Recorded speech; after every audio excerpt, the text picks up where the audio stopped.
அனைவருக்கும் அன்பார்ந்த மாலை வணக்கங்கள். இன்றைய தியானத்தை நாம் ஆரம்பிப்போம். ஆரம்ப வகுப்பு நமது ஆரம்ப வகுப்பு தை மாதம் 18ஆம் தேதி நாம் புதிதாக ஆரம்பிக்க இருக்கின்றோம். ஸோ உங்கள் உறவினர்கள், நண்பர்கள், தெரிந்தவர்களுக்கு நீங்கள் அறிய தரலாம். ஆரம்ப வகுப்பு முடித்தவர்கள் இடைநிலை வகுப்பு மற்றும் நமது காலை தியானங்களில் இணைந்து கொள்ளுங்கள். நமது தொடர் விளக்கங்கள் மற்றும் ஒளி தத்துவம், நீர் தத்துவம் நாம் அன்றாடம் தேவைக்கேற்ப எம்மை சுத்திகரிப்பதற்கு நாம் பயன்படுத்திக் கொள்ளலாம். இதைவிட பூமி தத்துவம், வாயு தத்துவம், ஆகாய தத்துவம், நெருப்பு தத்துவம் இவற்றின் மூலமாகவும் நாம் சுத்திகரிப்புகள் செய்யலாம். அடுத்த வகுப்பில் நாம் நெருப்பு தத்துவத்தை எவ்வாறு பயன்படுத்துவது என்பதை பார்ப்போம். உப்பு நீர் தயாராக வைத்திருப்பவர்கள் நீங்கள் தியானம் செய்யும் போது நீங்கள் உப்பு நீர் சுத்திகரிப்பு செய்யலாம். மற்றும் நாம் சிரமமின்றி அமர்ந்து கொள்வோம். எந்த ஒரு எதிர்வினையும் புரியாது. வேண்டாத எண்ணங்கள் அனைத்தையும் சரணாகதி செய்து நாம் எம்மை இலகுவாக எங்கும் நிறைந்திருக்கும் பரம்பொருள் இந்த தெய்வீக சக்திக்கு நம்மை வெளிப்படுத்துவோம். எமது மனதில் நிறைய எண்ணங்கள் இருக்கலாம், பிரச்சனைகள் இருக்கலாம், கவலைகள் இருக்கலாம். இவை அனைத்தும் எங்கும் நிறைந்திருக்கும் இந்த சர்வ வல்லமை பொருந்திய அன்பு, தூய அன்பு நிறைந்த இந்த தெய்வீக சக்திக்கு முன்பால் அவை அனைத்தும் பொய்யானவை.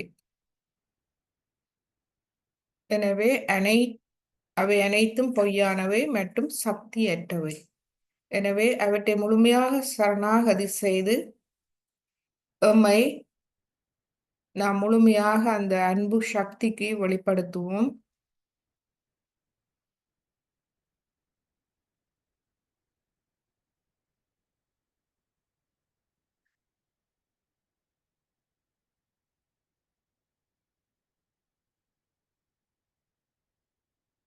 நான் கதைச்சது கேட்டதா? ஓமாம், கேக்குது. ஓகே. அன்பு சக்திக்கு வெளிப்படுத்துவோம்.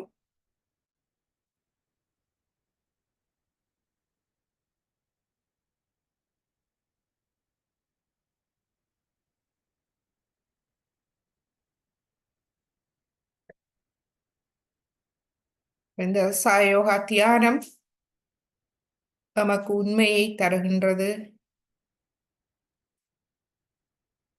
அறிவூட்டப்பட்ட கவனத்தை தருகின்றது. அதனால் நாம் மன ஆறுதல் அடைகின்றோம்.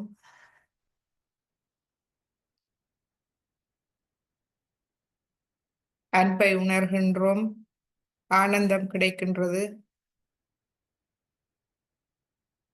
இந்த ஒளி மூலமாக எமது ஆளுமை ஆத்ம ஆளுமையாக மாறுகின்றது. இதை நாம் உணரலாம்.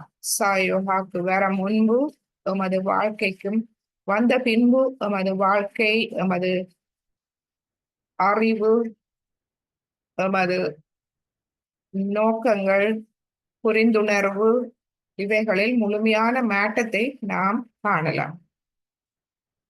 எனவே சாயோகாவை தொடர்ந்து பயிற்சி செய்து பயனடையுங்கள். இந்த சாயோகா தியானத்தை வாழ்க்கையில் ஒரு பாகமாக நாம் கொண்டு வரலாம்.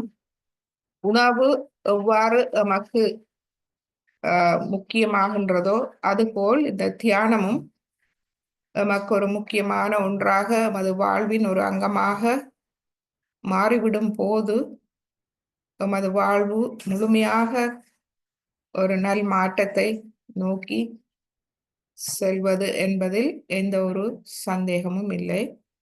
நாம் அனைவரும் அதை உணர்ந்திருக்கின்றோம். எனவே இன்று நாம் தியானத்தை ஆரம்பிப்போம். நன்றாக மூச்சை உள்ளிழுத்து வெளிவிட்டு எம்மை இலகுவடைய செய்வோம்.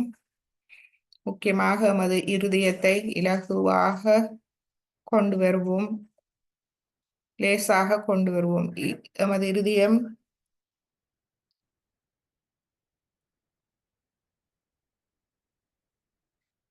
கள்ளம் கபடம் சூதுவாதில்லாது ஒரு எளிமையான, தூய்மையான, நேர்மையான இருதயத்தை நாம் வேண்டிக் கொள்வோம்.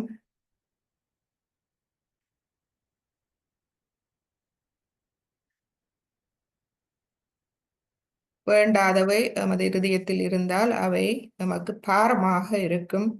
எனவே அவற்றை அனைத்தையும் நாம் விடுத்து எமது இருதயம் தூய்மையாக இருக்க நாம் வேண்டிக் கொள்வோம். எமது இருதயத்தில் இருக்கும் ஆத்மாவிற்கு நாம் தலை வணங்குவோம். எமது இருதயத்தில் இருக்கும் ஆத்மா எல்லாம் வல்ல இறை சக்தியின் பிரதிபலிப்பு. அந்த ஆத்மா என்றால் என்ன என்றால் இது தூய தெய்வீக அன்பாகும். அந்த அன்பு தத்துவத்துக்கு நாம் தலை வணங்குவோம்.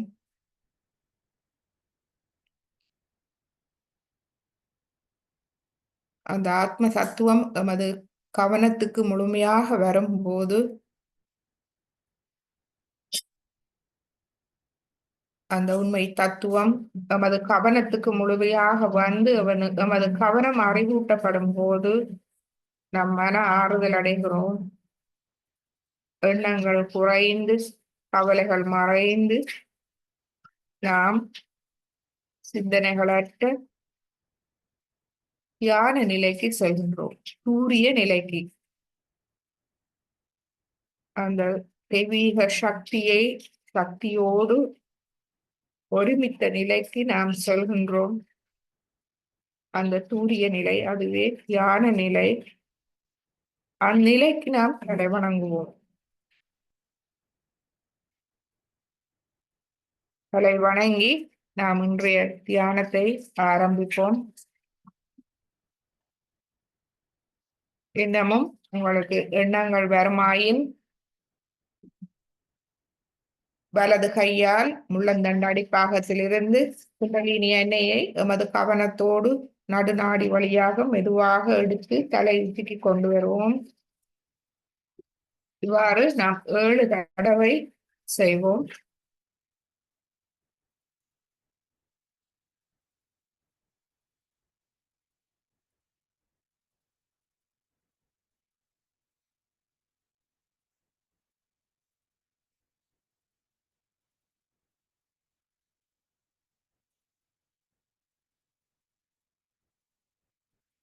மிக லேசாக கவனத்தை வைத்து முழு கவனத்தோடு நாம் முள்ளந்தண்டு வழியாக குண்டலினி எண்ணெயை எமது கவனத்தோடு மேலெடுத்து கொண்டு வருவோம். இப்பொழுது எமது நடுநாடி சுழுமுனை நாடியை நாம் எமக்குள் உணரக்கூடியதாக இருக்கும். சஹஸ்ராரம், எமது கவனத்தை சஹஸ்ராரம் தலை உச்சியிலிருந்து சுழுமுனை நாடி வழியாக மூலாதாரத்துக்கு நாம் எடுத்து வருவோம். அதாவது முக்கியமான கவனம் சஹஸ்ராரத்தில் இருந்து கொண்டு நாம் சுழுமுனை நாடி வழியாக எமது மூலாதாரத்தை கவனிப்போம். இப்பொழுது மெதுவாக எமது சுவாசம் அதனூடாக அமைதியாக நடைபெறுவதை அவதானிப்போம்.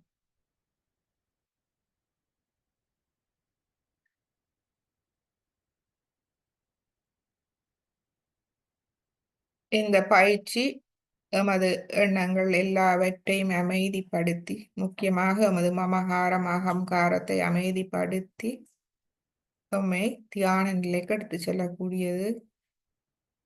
வலது கையை தலை உச்சிக்கு மேல் 2-3 அங்குலம் வைத்து அவதானிப்போம்.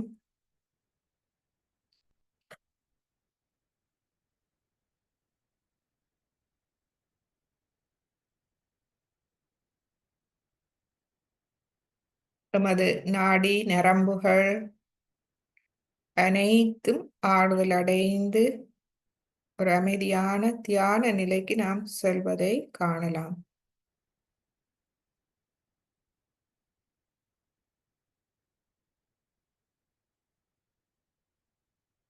இப்பொழுது நாம் குண்டலினி எண்ணெயை எழுப்பி கவசமிட்டுக் கொள்வோம்.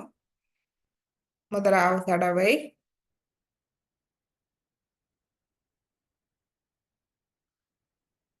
இரண்டாவது தடவை, மூன்றாவது தடவை,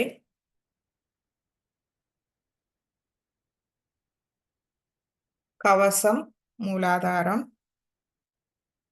சுவாதிஷ்டானம், நாபி பவசாகரம், இருதயம், விஷுதி, ஆக்யா, சஹஸ்ராரா. இரு கைகளையும் கூப்பி நாம் ஸ்ரீமாதாஜி வணங்கி இன்றைய தியானத்தை நாம் ஆரம்பிப்போம்.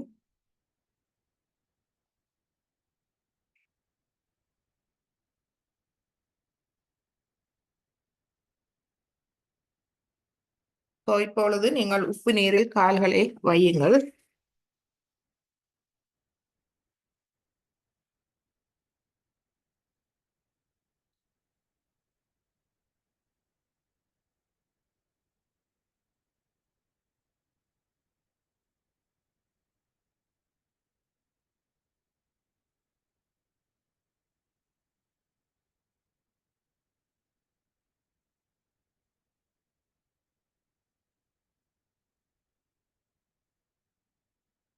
அது இடது நாடியை நாம் சமநிலைப்படுத்திக் கொள்வோம். இடது கை மடியில், வலது கை பூமி தாயில் வைப்போம். கடந்த காலம் முடிந்த ஒன்று, அதனால் வந்த மமகாரம், கடந்த கால வாழ்வின் தாக்கங்கள், பிழையான எண்ணங்கள், தவறான வாழ்க்கை, பிழையான பழக்க வழக்கங்கள், நமக்கே நாம் விதித்து கொண்ட கட்டுப்பாடுகள், கொள்கைகள், சரியோ தவறோ நாம் அதை பரம்பரையாக சில வேளைகளில் கடைபிடித்திருப்போம். அவை எமது ஆத்மாவுக்கு தேவையற்றவை அனைத்தையும் நாம் முழுமையாக எம்மிடமிருந்து எடுத்து விடுமாறு நாம் நமது அன்னை குண்டலினி தாயை நாம் கேட்போம். தாயே, எனது இடது நாடியை முழுமையாக தூய்மைப்படுத்தி எனது இடது நாடியில் முழுமையான தூய்மையை தந்தருளுங்கள். தூய்மையான விருப்பத்தை எனக்கு தந்தருளுங்கள். நான் எனது இடது இருதயத்தில் இருக்கும் ஆத்மாவை, ஆத்ம தத்துவம், அந்த அன்பு தத்துவத்துக்கு தலை வணங்குகின்றேன். அதுவே உண்மை தத்துவம். அந்த உண்மைக்கு நான் தலை வணங்குகின்றேன்.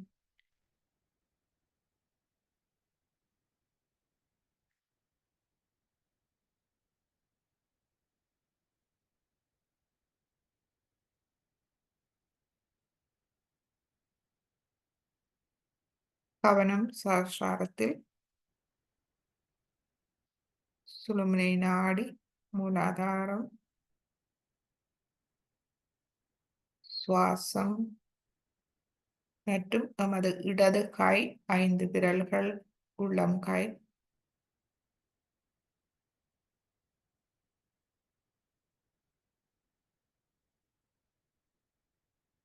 மாத்திச்சு எனக்கு தூய தெய்வீக ஞானத்தை தந்தருளுங்கள். அந்த ஞானம் மூலமாக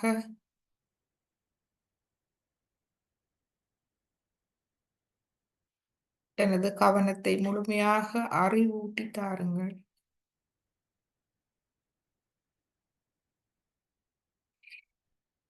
எனக்கு ஆத்ம விழிப்புணர்வை தந்து அதை நிலைநாட்டி தாருங்கள்.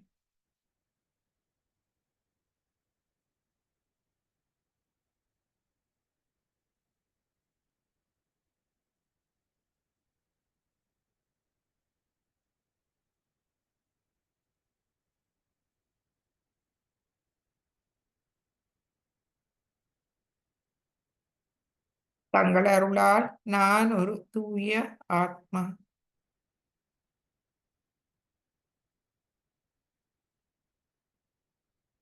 எல்லாம் வல்ல இறை அன்பை பிரதிபலிக்கும் ஒரு தூய ஆத்மா. எல்லாம் வல்ல இறை அன்பின் கருவியாக இருக்க எனக்கு அருள் புரியுங்கள்.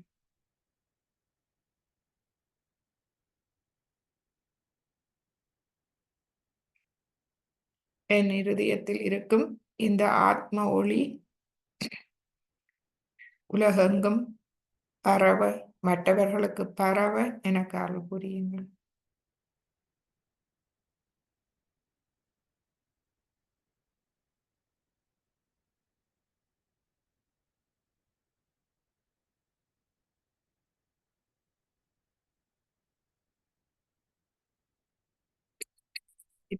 இப்பொழுது இடது கையை மடக்கி கொண்டு வருவோம்.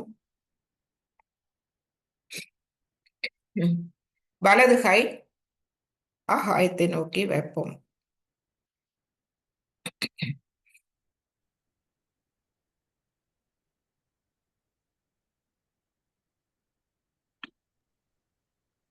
இதில் பிரார்த்திப்போம்.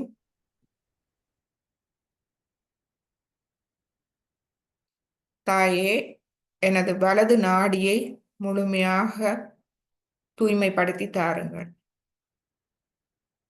எதிர்காலம் பாதுகாப்பானது. நான் பரபிரம்மத்தின் ஓர் அங்கமாவேன். முழுமையே என்னை கவனித்துக் கொள்கின்றது. நான் தனித்தவன் அல்ல.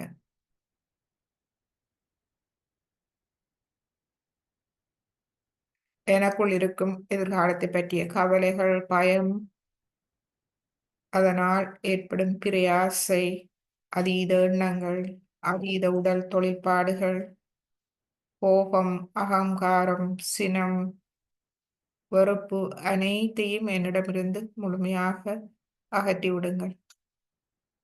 ஆகாய தத்துவம் மூலமாக அகற்றி விடுங்கள்.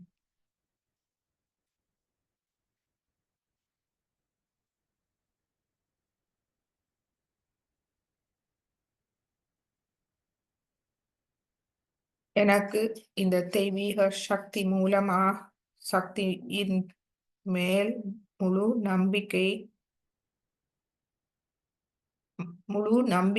தரும் திவ்ய அனுபவங்களை தந்து எனக்கு முழு நம்பிக்கையை எனக்குள் தாருங்கள்.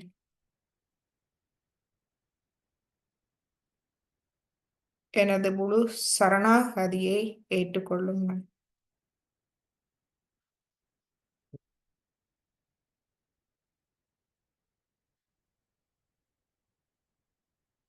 முழு கவனமும் தலை உச்சிக்குழி, சுழுமுனை நாடி, மூலாதாரம், அமைதியான சுவாசம் மற்றும் எமது வலது கை 5 விரல்கள், உள்ளங்கை.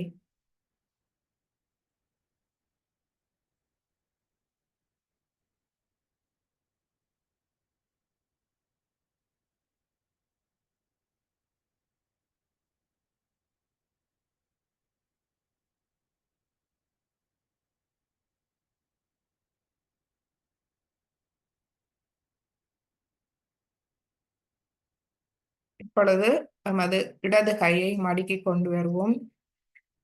நடு நாடி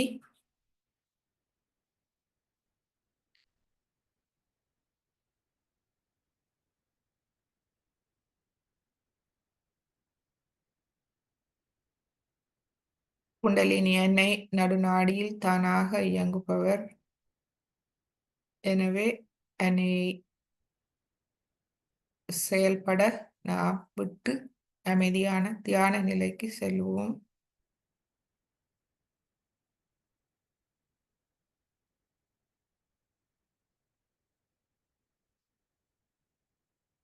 தாயே, எனக்கு மன உறுதி, சமநிலை,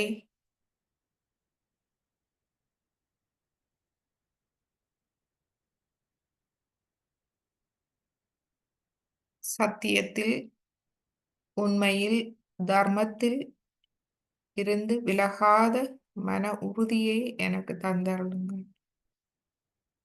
எனது அக தூய்மையின் ஆனந்தத்தை எனக்கு தந்தருளுங்கள்.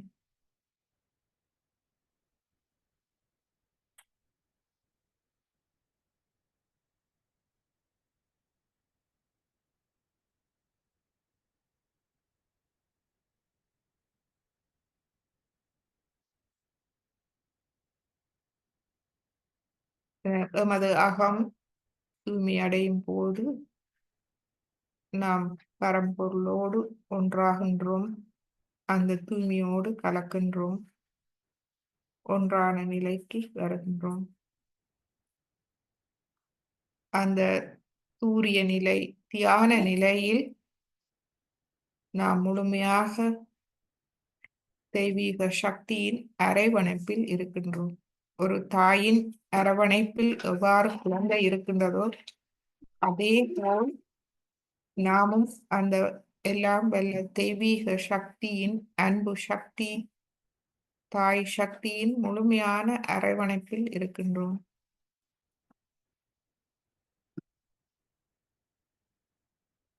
எனவே நாம் முழுமையாக சரணாகதி நிலையில் நம்மை முழுமையாக வெளிப்படுத்தி அந்த அன்பு சக்தியை நமக்குள் வேலை செய்ய விட்டு விடுவோம். அதனோடு தியான நிலைக்கு நாம் செல்லுவோம்.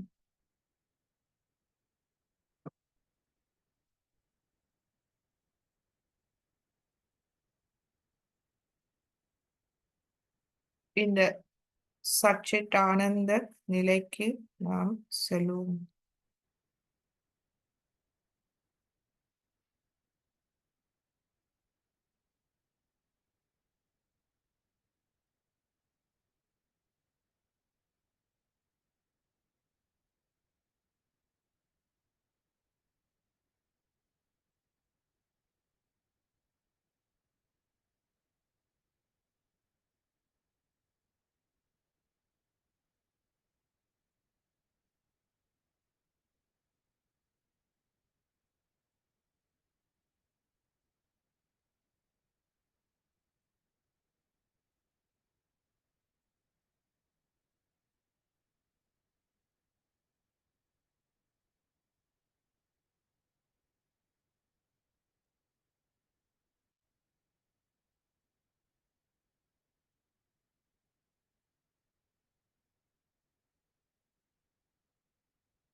இப்பொழுது இந்த இசையை கேட்டு மேலும் சிறிது நேரம் தியானிப்போம். தியானித்த பின்பு ஸ்ரீ மாதாஜியின் அருள் உரையை கேட்போம்.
அதுவே எமது ஆத்மா சச்சித் ஆனந்த ரூபம்.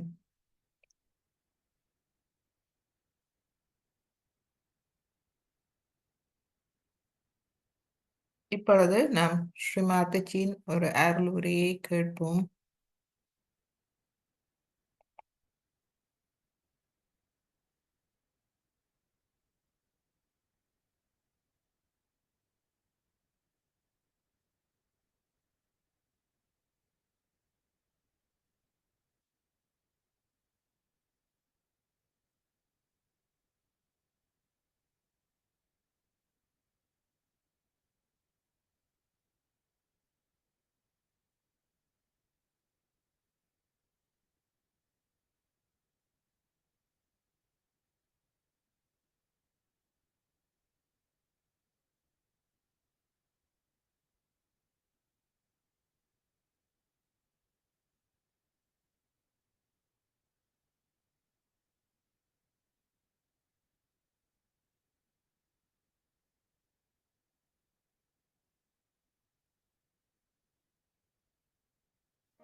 ஆம், எமது வாழ்வில் நாளாந்தம்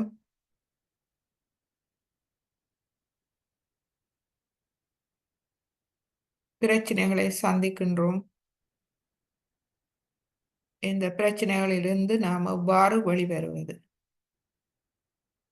தியான நிலை, அதாவது சரணாகதி நிலையில் எம்மை முழுமையாக வெளிப்படுத்தி அனைத்தையும் சரணாகதி செய்து அந்த தியான நிலைக்கு நாம் செல்லும் போது நாம் முழுமையாக கவனிக்கப்படுகின்றோம்.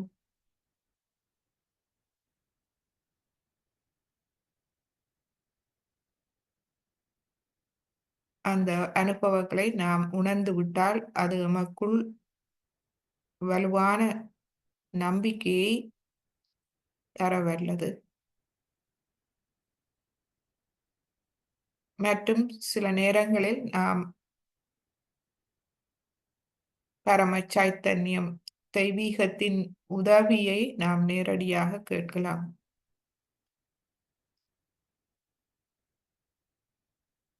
அது பற்றிய ஸ்ரீமாதாஜியின் ஒரு உரையை நாம் கேட்போம்.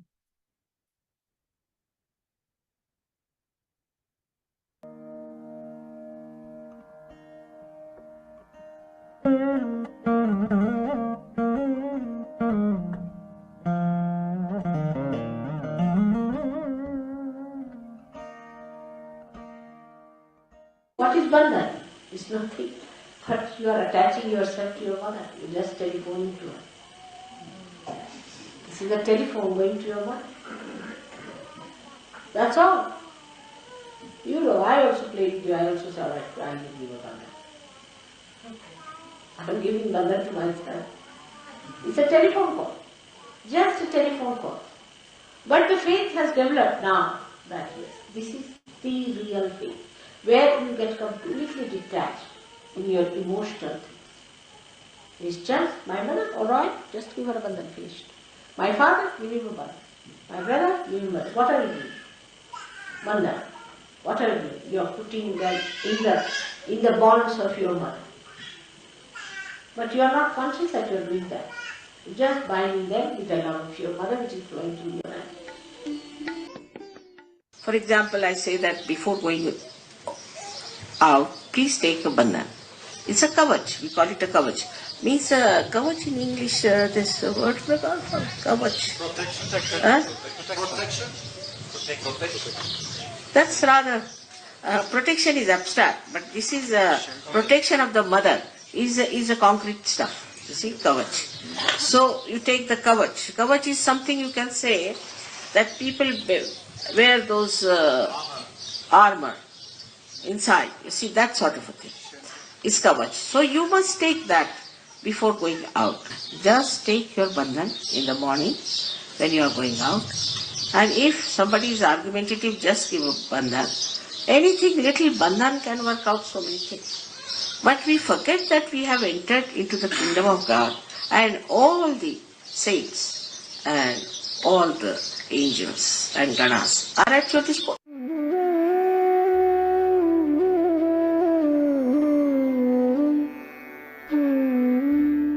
Hand has to be put in front like that, and the right hand is to be turned in a clockwise manner. Let's do it. Like that, you start moving it up, take it up like this, take it up, push back your head and loosen your shoulders and give it a twist. Now you tie it up there. One. You'll see the result just now, the proof of it. Now again do it.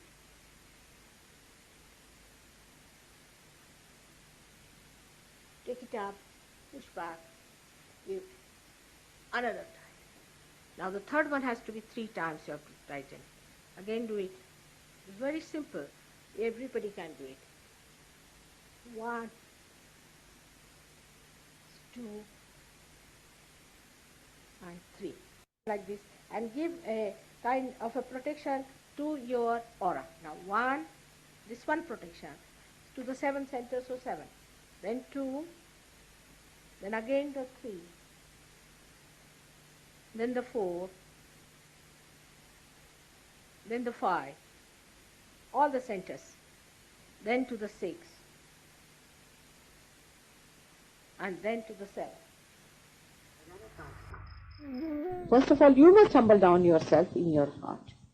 And from there, to work on the heart of others, just put a bandhan, and you will see a person will melt away. We melt our intelligence, our ego, everything, even your superego in your heart. So if you could appeal to somebody's heart and put a bandhan on the heart, you can melt that person. And if you love someone and if you want that person should be corrected, supposing such a person is a drunkard or a person who beats you and is torturing you because he's under the spell of some drugs or some sort of a foreign thing, then you just put bandhan to his heart and you'll see there'll be change about it. If you see in the newspaper something, give it a bandhan. If you read about somebody who has been very moral, give it a bandhan. Because it will work. You are saints and you can do a lot. Whatever you desire will happen.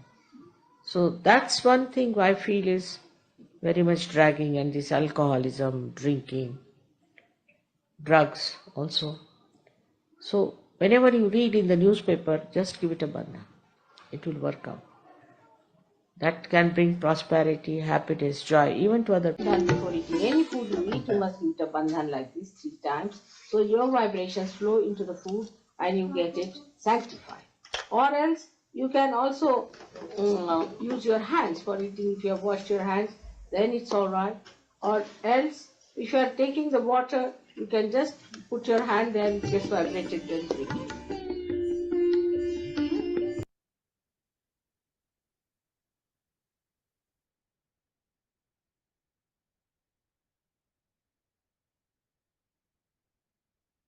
Sri மாதாஜியின் இந்த உரையை நாம் மீண்டும் கேட்டு இந்த பந்தன், அதாவது பாதுகாப்பு கவசம், அன்னையின் பாதுகாப்பு கவசம் எங்கெங்கு நாம் பயன்படுத்தலாம் என்று நாம் குறித்து வைத்துக் கொள்ளலாம். இரு வகையான பந்தன், ஒன்று குண்டலினி எண்ணெயை எழுப்பி கவசமிடல், மற்றது எமது இடது உள்ளம் கை எமது ஆத்மாவின் இருப்பிடம். அந்த ஆத்மாவுக்கு நாம், இந்த ஆத்மா எல்லாம் வல்ல இறை சக்தியின் பிரதிபலிப்பாகும். எமது பிரச்சனைகளை எமது பிரச்சனைகள் அல்லது ஸ்ரீ மாதாஜி சொன்னார்கள், எமக்கு ஏதாவது பிரச்சனை என்றால் நாம் அன்னைக்கு தொலைபேசி அழைப்பு விடுக்கலாம். அதுவே எமது உள்ளம் கையில் நாம் எமது பிரச்சனைகளை நினைத்து அன்னையிடம் நாம் முறையிடலாம். இந்த பந்தன் மூலமாக வலது கையால் அந்த இடது உள்ளம் கைக்கு நாம் சுத்தி நுண்ணதிர்வுகள் கொடுப்பதன் மூலம் நாம் இந்த தொலைபேசி அழைப்பை செய்யலாம். மற்றும் யாராவது எமக்கு தொந்தரவு செய்தால், எங்காவது நாம் அநியாயம் நடப்பதை கண்டால், நாம் அந்த பிரச்சனைகளுக்கு நாம் பந்தன் போடலாம். அதாவது நாம் தெய்வீகத்திடம் முறையிடலாம், சரணாகதி செய்யலாம். முக்கியமாக இது சரணாகதி செய்த பின்பு நாம் அதை பற்றி கவலைப்படக்கூடாது. சாட்சி பாவ நிலையில் நாம் அவற்றை பார்க்க வேண்டும். மற்றும் யாராவது ஒருவர் நல்லவராக இருந்து அவர் ஏதாவது துன்பத்தில் இருந்தால், அவருடைய இதயத்துக்கு நாம் எமது இடது உள்ளம் கை, அவருடைய ஆத்மாவுக்கு நாம் அவருடைய பெயரை எமது உள்ளங்கையில் எழுதி நாம் அவருடைய இதயத்துக்கு நாம் நுண்ணதிர்வுகள் கொடுக்கலாம்.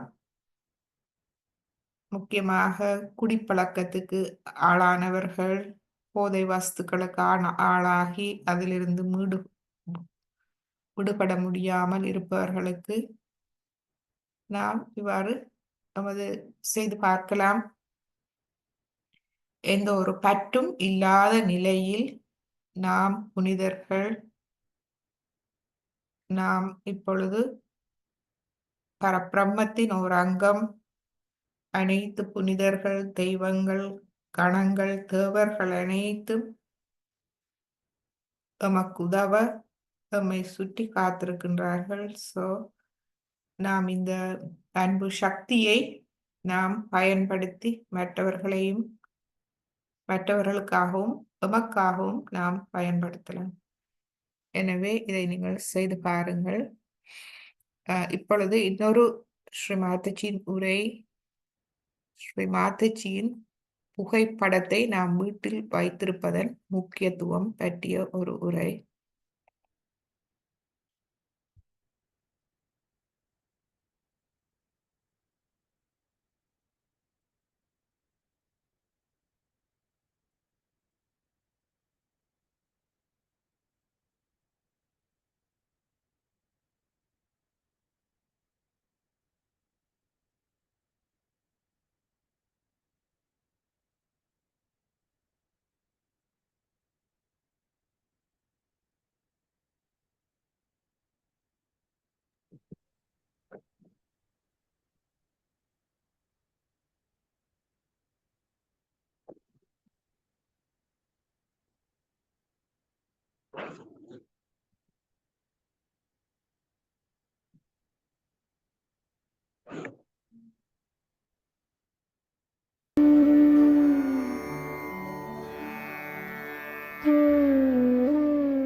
For example, now we'll take a simple case of my photograph. There were no photographs before. Only in my lifetime the photographs have started, for your information. This photography also you have developed yourself on your own. Of course, with the help of the Holy Ghost, no doubt. Of course, that goes without saying. But you have developed it. I myself did not know that this photograph will catch me so much. I did not know myself. You'll be amazed that I started seeing that these photographs are more powerful than a statue, which is made according to what I was before. Because this is the present thing. This is how I'm existing. I was amazed myself that it is emitting vibrations and light. And that my photograph can act so well. See, the main problem was that how to approach so many people. You can have, say, 100 surgeries, you can have 200, you can have at the most 2,000. You see, for these thugs it is very easy. You just have a registration, you fill the money, and you are there. But Surge Yoga is becoming, is awakening, and realization. How is it going to work out? It was a very big problem for me. It's not that I can just give you a book and you just sit and read it and say that, yes, I've got it, I've become. It's real becoming, ripening, maturing, living process. Now how am I to do it? And here is the answer, is a photograph. Then your TV. That's also modern. Of course, the TV people have not allowed me to go on the screen so far. But I have gone on the screen in India. Only in Pune. Not here. Rather difficult. First let them have all the thugs, then I'll go. That always has been. So this is what it is. That all your medias can be used through my photograph. What a blessing it is. And the photograph, if you think is representing me, I think you are not expressing it fully. I was amazed that my photographs are much more powerful than any statues put together, even produced by Mother Earth. Because photograph has got so many elements in it. For example, you see, it has got light element, it has got water element, it has got earth element, it has got also air element. If the air is not all right, you cannot get a photo. And also it has got ether element. This function will erase the data on a CD or this takes a longer time. With all these 5 elements, you cannot produce a statue.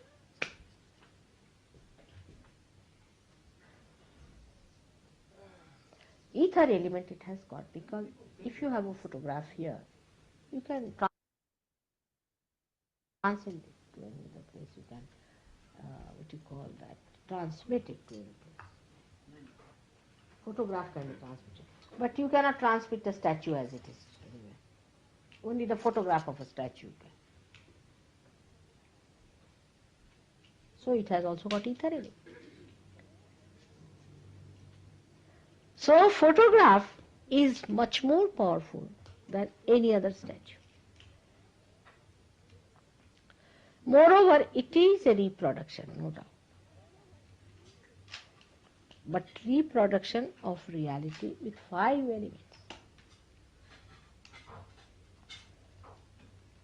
So I wouldn't call it just a representative, it's quite me. Because my attention is there. We have experimented with this. The Sharayu Gadkari had a photograph of mine.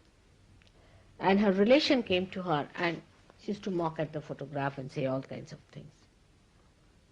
She brought the photograph to me showing that it had become all dark, black. So I said, who was that? She said, it's some relation who had come, she used to do like this. It has become black. I said, you better put it in the sea now. My attention is not there. No vibration. My attention has come away, receded from it. I can see that. You should not have put the photograph like that. So there's a very big difference between a statue and a photograph. Because my attention is there. Of course, even the statues which are, I mean the ones which are Swayambhu, which are created by Mother Earth, also has vibrations, and they also show that they have vibrations. But they cannot give you awakening of the Kundalini.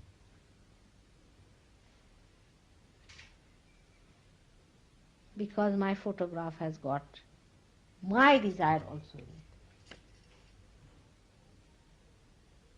They cannot. If they could have, Stonehenge should have.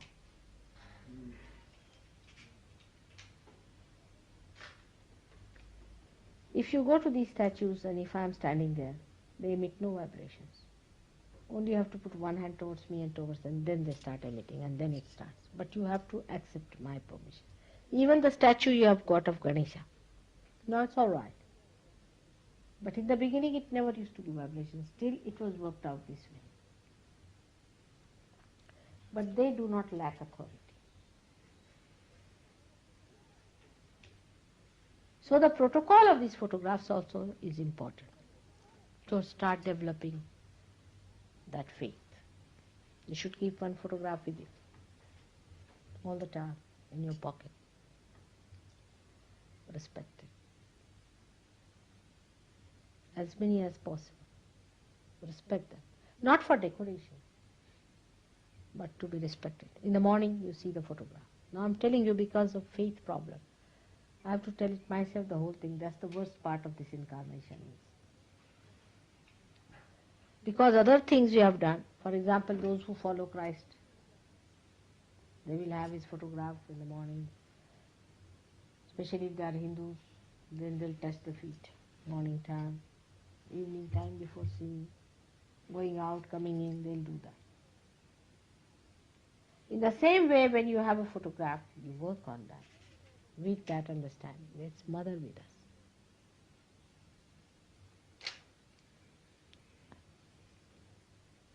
You'll be amazed how things work out. One of my nephews, Sarvesh, you know him, he is a great believer of Mother. That's me. And he always carries a photograph with him. He lost his diamond ring in our train here in London. And he came back, he said, I know you'll get it back because I had my photograph. I had your photograph in my thing. It cannot be lost. And he found it. Somebody deposited it in the police station and he found it. He got it. The credit goes to the honesty of British people. Doesn't matter. But what I'm saying, that's how you have to develop your faith. And that love.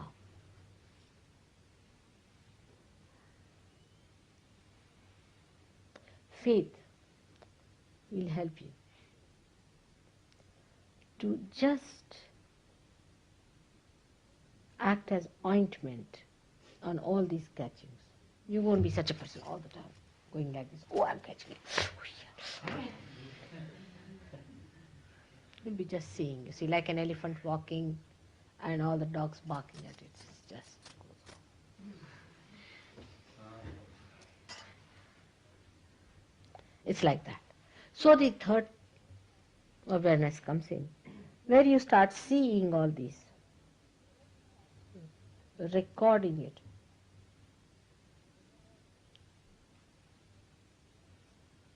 This is the third state.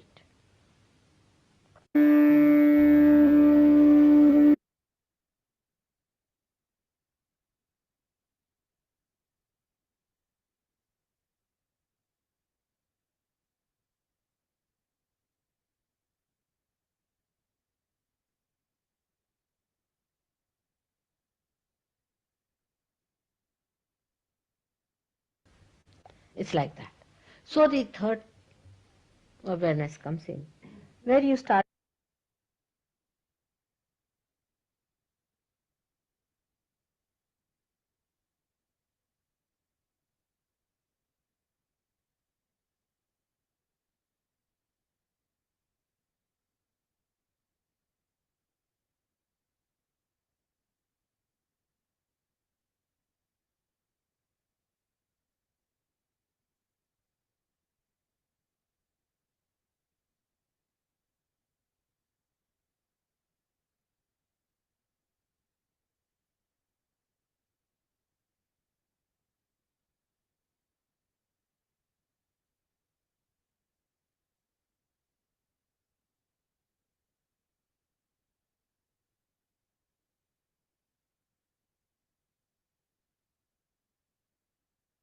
for example now, we'll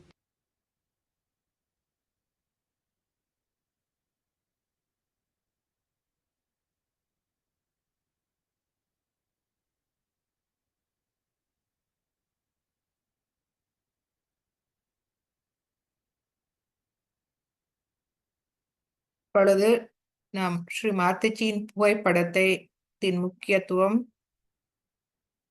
அது எவ்வாறு நமக்கு, அதை எவ்வாறு நாம் பயன்படுத்தலாம் போன்ற விளக்கங்கள் ஸ்ரீ மாதாஜி இதில் தந்திருக்கின்றார்கள். நீங்கள் மீண்டும் இந்த உரையை கேட்டு நீங்கள் அவற்றை புரிந்து கொள்ளுங்கள்.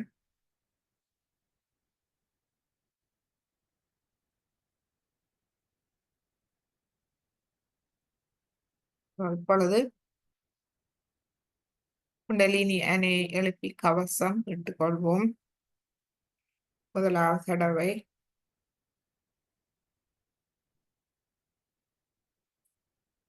இரண்டாவது தடவை, மூன்றாவது தடவை. கவசம், மூலாதாரம், சுவாதிஷ்டானம், நாபி, பவசாகரம், இருதயம், விஷுதி, ஆக்யா, சஹஸ்ராரம். இரு கைகளையும் கூப்பி ஸ்ரீ மாதாஜியை வணங்கி மீண்டும் எமது இதயபூர்வமான நன்றிகளை அன்னைக்கு தெரிவித்து இன்றைய தியானத்தை நாம் முடித்துக் கொள்வோம்.